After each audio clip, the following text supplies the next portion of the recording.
O mês do horror 2021 do Balcão Pop é patrocinado pelo livro que o Sr. Balcão escreveu. Então, se vocês gostam do conteúdo desse canalzinho, considere adquirir o livro através da Amazon ou do Apoia-se do canal. Só durante esse mês ele está com R$3 de desconto. Pô, que descontinho merda, hein? Contos para se ler no pior dia da sua vida, ajudando a tornar o pior dia da sua vida menos pior.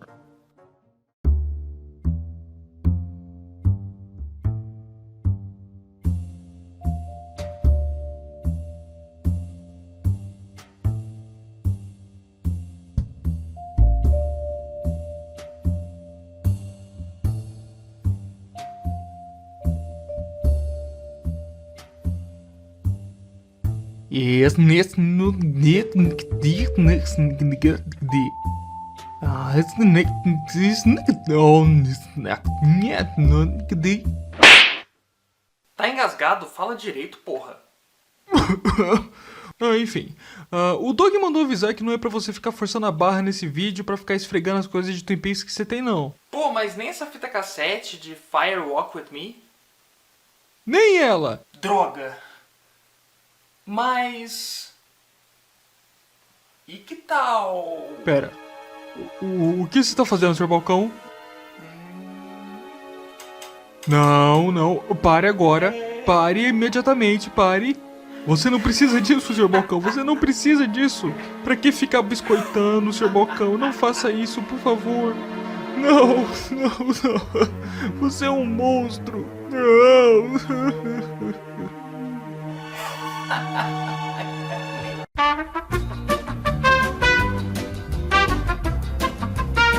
Muito bem, vamos dar continuidade ao nosso mês do horror 2021.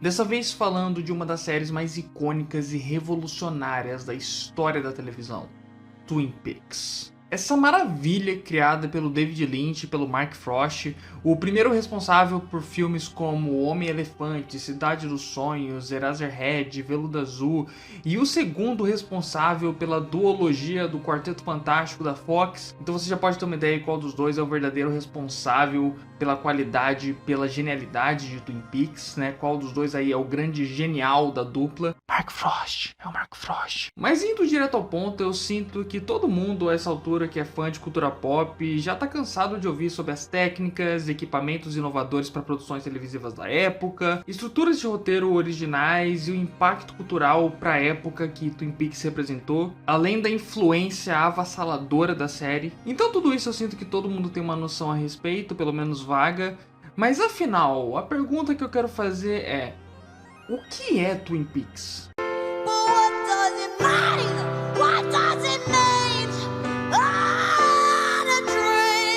Como você descreveria essa série pra alguém que nunca assistiu ela? Claro, a gente tá falando dela aqui no mês do horror, porque há muitos elementos de horror nessa série. Muitas pessoas colocam ela no gênero de horror, mas também tem muita gente que coloca ela no gênero de ficção científica, de fantasia. Mas seja lá qual for o gênero que você enquadra Twin Peaks, o que de fato faz com que você classifique ela dessa forma? Quais são os elementos de ficção científica? Quais são os elementos de horror? O que de fato, como eu disse, define essa série? Pode parecer uma pergunta meio desnecessária, mas eu acho que isso é bastante fascinante. O fato de eu querer falar de Twin Peaks no mês do horror do canal me despertou muito essa curiosidade. Afinal de contas, onde Twin Peaks se enquadra? Mas se a gente vai realmente se aprofundar nos fundamentos base dessa obra tão complexa e única da cultura pop, eu não teria como fazer isso sozinho. Então por isso eu convidei para esse vídeo o maior especialista em ficção científica que eu conheço. Sr. Balcão, o Neil deGrasse Tyson mandou avisar que ele não vai poder vir, não. Merda! Mas tudo bem, eu tenho um plano B. Eu convidei o segundo maior especialista em ficção científica que eu conheço. Deem boas-vindas ao Roberto, do canal Primeiro Contato Sci-Fi. Oi, vamos falar hoje de ficção científica. Pera um pouquinho, segura aí, tem a vinheta do quadro agora.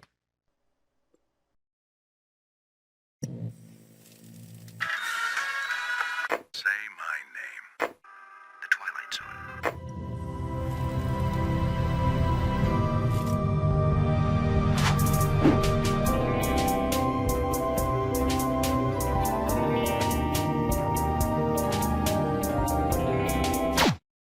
Posso ir agora? Agora pode, mete bala aí. Bem, definir a ficção científica é uma coisa tão difícil que nem autores ou pesquisadores renomados conseguem entrar em um consenso sobre o que identifica o gênero. Então eu vou voltar um pouco no tempo, não tão longe assim, apenas ali para a década de 1920 até meados de 1950, quando as revistas pulp estavam no auge. Antes delas, a ficção científica nem tinha esse nome, e as principais obras representativas do gênero foram estabelecidas por Mary Shelley com seu Frankenstein, H.G. Wells com A Máquina do Tempo e A Guerra dos Mundos, e o Jules Verne com as suas aventuras como Viagem ao Centro da Terra ou 20.000 Léguas Submarinas. Esses três foram que melhor apresentaram a mistura de ciência, tecnologia e exploração, que seriam essenciais para o sci-fi. Mas muitas pessoas, incluindo eu, acreditam que a ficção científica como conhecemos hoje passou a se formar quando as revistas pulp chegaram nas bancas de jornal. Revistas como Amazing Stories ou Astounding Science Fiction reuniam diversos autores que depois virariam alguns dos maiores nomes do gênero, como Isaac Asimov, o Arthur C. Clarke, o Frank Herbert e o Robert Heinlein. As revistas eram tão baratas que muita gente nem considerava literatura. Na verdade, até hoje tem um enorme preconceito em cima do gênero. Mas foram essas revistas que inspiraram outros escritores a explorar esse mundo, como o Philip K. Dick, o Samuel Delany, a Ursula K. Le Guin e a Octavia Butler. Com essa diversidade de autores, logo foram estabelecidos alguns conceitos e elementos característicos como realidades alternativas, viagem no tempo, aliens, naves espaciais, e também passaram a surgir subdivisões, como steampunk, cyberpunk, distopia, narrativa pós-apocalíptica e muito mais. Mas não é só isso que define a ficção científica. Muita gente acha que é só colocar uma história no futuro, que ela é automaticamente sci-fi, e se esquecem que existem, por exemplo, as realidades alternativas, muitas vezes ambientada em uma versão diferente do nosso presente, talvez para construir uma crítica social ou apenas servir de exercício imaginativo. E não é porque tem o termo ciência que precisa ser necessariamente fiel cientificamente, ou totalmente materialista. Tem espaço para elementos sobrenaturais e espirituais que geralmente estão envolvidos em um conjunto de regras ou bases bem estabelecidas. Uma das abordagens mais interessantes do gênero foi a do pesquisador Daco Suvin, que resume o gênero na palavra novum, que em latim quer dizer coisa nova, e na ficção científica representa essa tentativa de pegar algo familiar e o transformar de alguma maneira. Ou seja, a ficção científica é um gênero que explora qualquer coisa que talvez não seja plausível à nossa realidade, mas que pode combinar ou conciliar com ela. Então, lobisomens, por exemplo. Sim, continue. Eu estou ouvindo.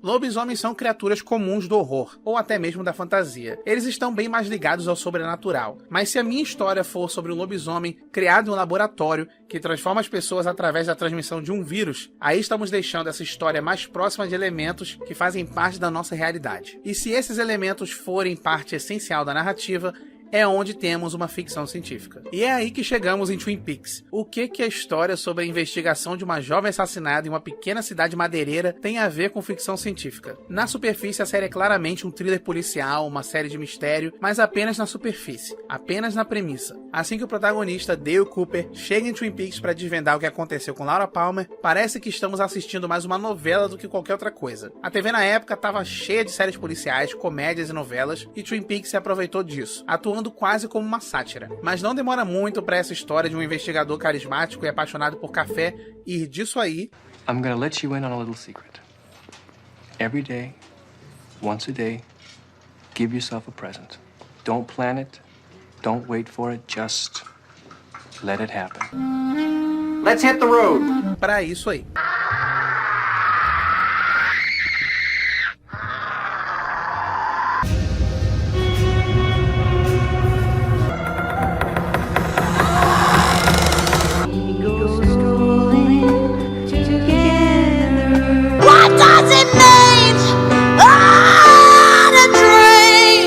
Então não demora muito para a série começar a introduzir diversos elementos de ficção científica na narrativa, como a exploração do conceito de tempo ou viagem entre dimensões e realidades. E quando Twin Peaks chega na terceira temporada, ela abraça ainda mais o sci-fi e foca em explicações que tentam firmar os elementos surreais, explorando a influência de campos magnéticos, planetas, realidades alternativas e usando bugigangas tecnológicas que não fazem sentido para nós, mas funcionam dentro daquele universo e servem para um propósito claro na trama, ou o equivalente disso na cabeça do Lynch. Agora trazendo essa discussão para o âmbito do terror, é interessante a gente pensar que quando a gente fala de obras que misturam horror e ficção científica, é quase impossível fugir do impacto da obra do Lovecraft e horror cósmico. Mas normalmente quando as pessoas pensam em horror cósmico, a primeira coisa que vem na cabeça delas são aqueles monstros horrorosos vindos do espaço. As pessoas sempre colocam na discussão filmes como Alien, O Enigma de Outro Mundo, quando na real o maior pilar para as obras do Lovecraft não são exatamente essas ideias de ETs malvadões vindos do espaço, mas sim os conceitos de universo onírico, o mundo dos sonhos. Como eu já até abordei aqui em alguns vídeos, é normal dividir o universo literário do Lovecraft em dois núcleos. Você tem o núcleo dos grandes deuses antigos, que são aqueles monstros como Cthulhu e tudo mais, que compõem mais a mitologia terrestre do universo do Lovecraft e várias das histórias mais conhecidas, como Nas Montanhas da Loucura e A Sombra de Smalfi. E você tem o outro núcleo do Lovecraft, que é o universo onírico, que são todos contos e histórias maiores passadas na Terra dos Sonhos que o Lovecraft criou, porque ele era fascinado por isso. Vários dos contos dele surgiram de sonhos que ele tinha, e ele ficava tentando transmitir aquele horror que ele sentia de pesadelos em certas histórias que ele concebia. E de todas as obras que o Lovecraft fez desse universo onírico, a que mais chama atenção, sem dúvida nenhuma, é A Busca Onírica pela Desconhecida Gaddafi, que inclusive para mim é de longe o livro mais complexo e bem acabado que o Lovecraft fez na vida. Apesar de ser bem deixado de escanteio por não ser exatamente uma obra de horror, é muito mais um livro de fantasia, e um dos livros de fantasia mais originais que eu já li na vida. E é um livro que entra nesse universo dos sonhos como nenhum outro. O Lovecraft nunca explorou tão abertamente o próprio universo dele quanto nesse livro, tanto que nesse livro ele faz referências diretas e crossovers entre vários contos que ele já havia escrevido. É meio que a grande obra de universo compartilhado que o Lovecraft escreveu. Você tem aqui referências aos Gatos de Uttar, que é um conto muito famoso dele. Você tem referências ao modelo Pinkman, que é outro conto extremamente famoso. Na história acompanhamos Randolph Carter, que era um personagem alter ego do Lovecraft recorrente em várias histórias. Nessa obra ele entra na dimensão onírica para buscar a cidade de Gaddafi, um paraíso perfeito que ele havia presenciado em um de seus sonhos. Mas quanto mais ele adentra as entranhas desse universo à procura dessa cidade, a história se torna progressivamente mais sombria e a barreira entre a fantasia e o horror cósmico de monstros Lovecraftiano se torna cada vez menor. E aí, a história desse livro te lembra alguma coisa? Do you know where dreams come from? These impulses become pictures. The pictures become dreams. But no one knows why we choose these particular pictures. Várias obras do Lynch buscam mostrar o contraste entre a idealização do modo de vida americano e sua real faceta monstruosa. Veludo Azul, por exemplo, inicia com uma cena que parece um comercial de margarina, e então a câmera se aprofunda nas sujeiras daquela paisagem até encontrarmos uma orelha decepada, que dali em diante vai ser o MacGuffin condutor do filme, que se torna um terror psicológico praticamente. Em Twin Peaks vemos na abertura aquela cidade perfeita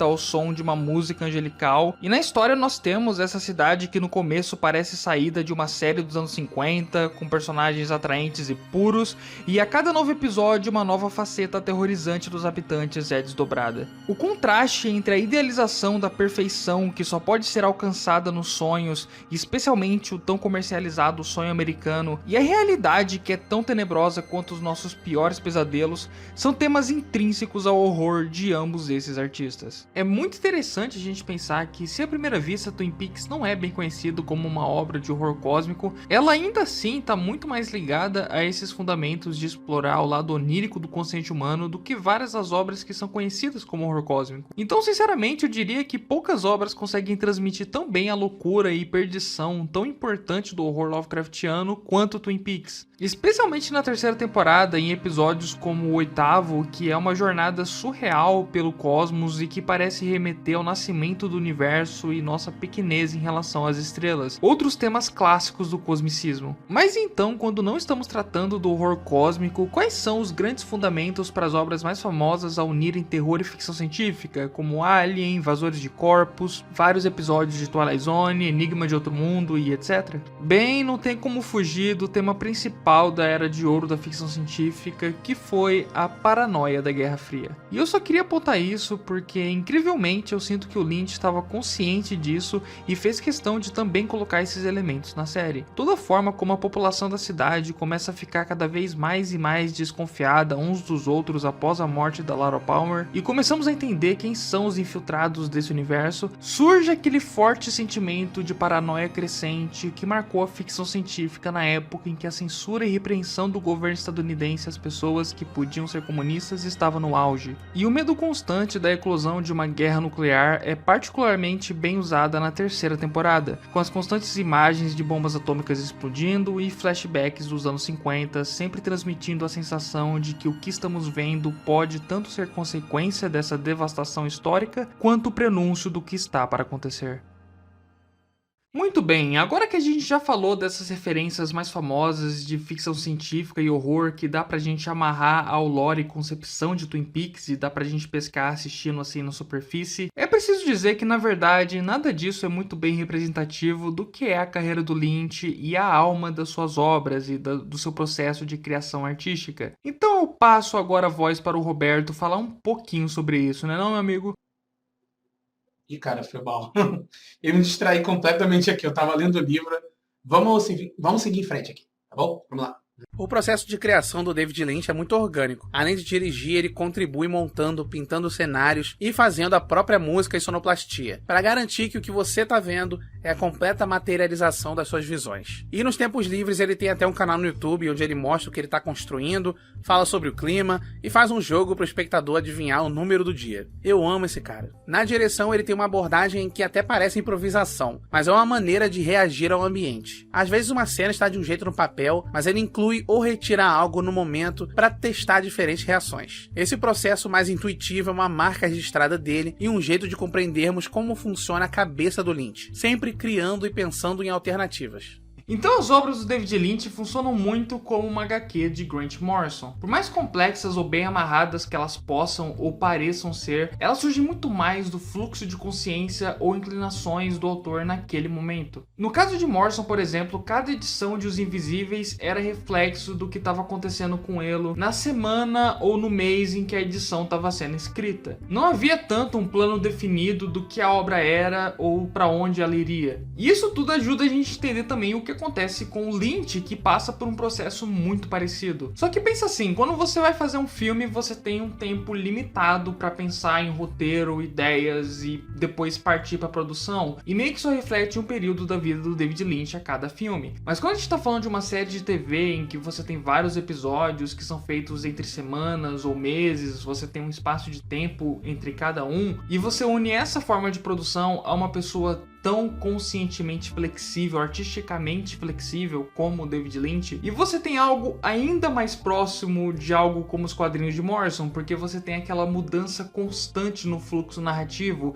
aquelas várias ideias indo se unindo à história aos poucos. Cada episódio acaba sendo um reflexo de alguma coisa que estava acontecendo com o Lynch naquele momento, então você tem diferenças muito maiores em termos de narrativa, temática, produção. Tudo parece que vai se contorcendo a cada episódio, você tem uma experiência muito mais viva e também muito mais ilógica e difícil de definir. Mas apesar dessa dificuldade de definição, como o objetivo desse vídeo é tentar encontrar paralelos de Twin Peaks com outras obras para entender a base desse clássico, eu sinto que dois filmes muito importantes para a gente dar uma olhada e aprender mais sobre os fundamentos de Twin Peaks e do universo do David Lynch são os filmes A Morte num Beijo, de 1954, e Parque Macabro, de 1962. Em A Morte num Beijo, acompanhamos a história de um detetive particular que em uma noite qualquer acaba se deparando com uma mulher no meio da rua desesperada. Ele a ajuda e descobre que ela estava fugindo de um hospital psiquiátrico e então ela pede a ele para que se lembre dela. Em seguida acontece um acidente e a captura da mulher e então acompanhamos esse detetive tentando desvendar aquele mistério estranho. Por sua maior parte, o filme pode parecer um noir comum dos anos 50, com exceção de alguns elementos narrativos estranhos, especialmente a edição do filme é bem esquisita, e a forma como as peças do quebra-cabeça parecem que vão ficando cada vez mais complicados conforme o filme passa, o que deveria ser oposto em qualquer filme de investigação normal. Mas é só na resolução da história que temos uma completa ruptura desse filme com o resto do gênero noir. Em uma cena de completa insanidade e estranheza e que só se torna mais perturbadora pelo contraste com o resto do filme. Esse clássico também foi uma forma de resposta artística à paranoia da Guerra Fria e às temáticas que ocorriam na época, e é um excelente exemplo do exato estilo de thriller que o Lynch consagraria na sua carreira 2 décadas depois. Um outro filme noir bastante influente na carreira do Lynch foi O Crepúsculo dos Deuses, do Billy Wilder. A trama da ex-estrela de Hollywood, Norma Desmond, fascinou Lynch de diversas maneiras. Não só na forma como o filme representa a loucura da protagonista e a sua vida longe das telas, mas como a obra explora Hollywood através de um olhar mais crítico. Começando com a morte de um dos personagens principais nos primeiros minutos, assim estabelecendo a premissa noir de investigação, mas também sendo um dos primeiros filmes a utilizar essa estrutura incomum à la Machado de Assis. O Lynch adora tanto esse filme que ele até reciclou o nome de um dos personagens para poder criar o investigador Gordon Cole, que era interpretado por ele mesmo em Twin Peaks. Já Parque Macabro é um filme de horror surrealista independente que conta a história de uma jovem mulher tentando superar o trauma de um acidente de carro que causou a morte de seus amigos. Ela se muda para uma cidade interiorana dos Estados Unidos, onde consegue o emprego de organista em uma igreja. Tudo parece estar melhorando até que ela começa a ser atormentada por visões bizarras, além de sofrer cada vez mais pressão e repreensão da igreja e população local. Esse é um dos filmes que mais influenciaram o estilo do Lynch, e ele também se destaca porque, apesar de toda a sua atmosfera de horror e surrealismo, os subtextos da história são tão evidentes e importantes que para muitos o filme soa mais como um estudo psicológico do que um filme de terror em si. E esse tipo de discussão de quando um filme deixa de ser terror e vira mais uma obra surrealista é algo que também afeta muito as discussões em cima de Eraserhead, por exemplo, o primeiro filme da carreira do Lynch. Parque Macabro é um olhar profundo para as pessoas que vivem à margem da sociedade, seja por dificuldade de interagirem e se expressarem ou pela repreensão feita às suas personalidades, como perseguições políticas ou religiosas. Um filme que consegue em sua abstração discutir desde o crepúsculo da rebeldia da juventude na metade dos anos 60, a depressão que abatia a todos e a paranoia também mais uma vez se torna presente nesse filme, com os religiosos da cidade acreditando que a garota possa ter alguma proximidade ao demônio. Enfim, tentar discutir tudo que é tratado nessas obras que influenciaram Lynch seria impossível, o vídeo ficaria infinito e também não é onde eu quero chegar. Meu ponto é que muitos colocam Morte num Beijo na categoria de noir e ficção científica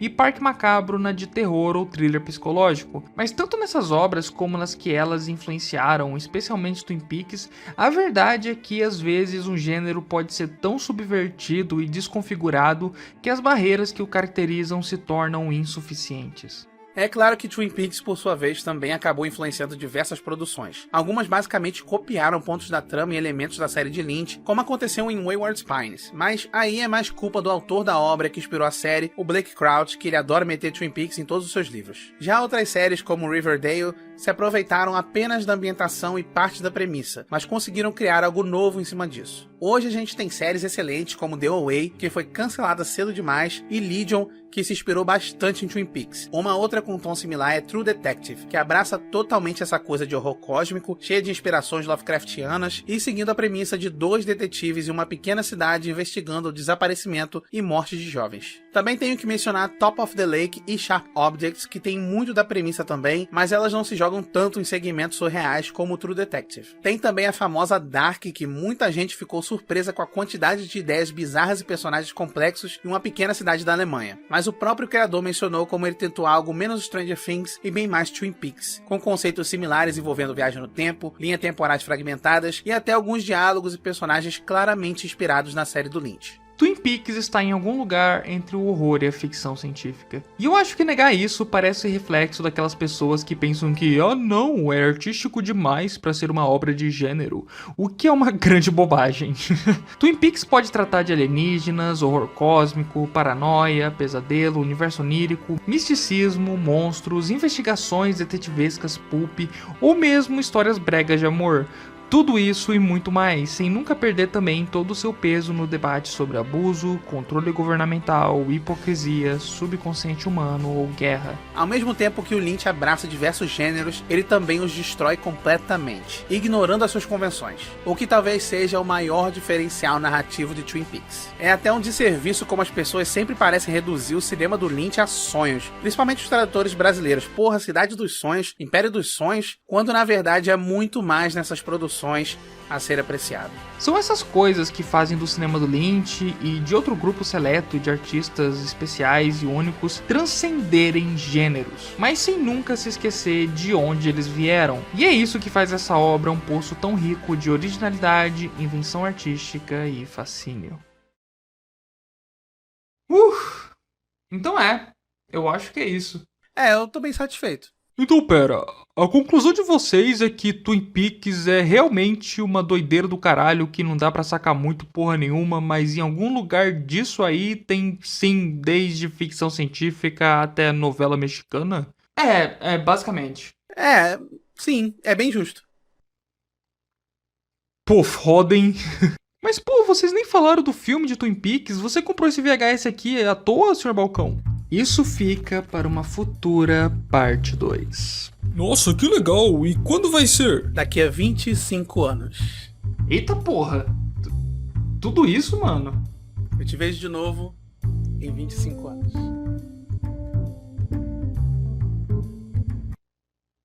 Ele é muito otimista se ele acha que eu vou estar vivo em 25 anos. Então galera, espero que vocês tenham gostado desse vídeo. Não se esqueçam de dar uma olhada no canal do Roberto, Primeiro Contato Sci-Fi. É um canal fantástico, principalmente para quem é fã de ficção científica. E mais ou menos na época em que esse vídeo tá saindo aqui no meu canal, tá prestes a sair no dele, ou já saiu um vídeo nosso sobre Rocky Horror Picture Show. Então vocês não podem perder isso, o vídeo tá sensacional também. Como sempre, deem uma olhada no nosso apoio, se considerem comprar o livro do Sr. Balcão. É isso aí galera, até a próxima e valeu!